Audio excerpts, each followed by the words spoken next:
For copying the video, press the receiver button once.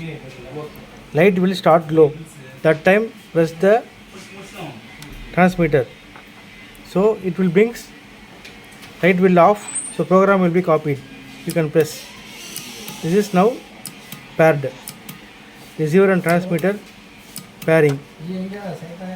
To delete the program, press the receiver 5 times.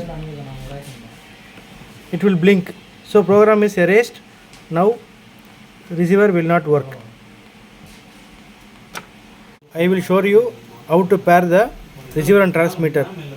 Press the receiver button once. Light will start.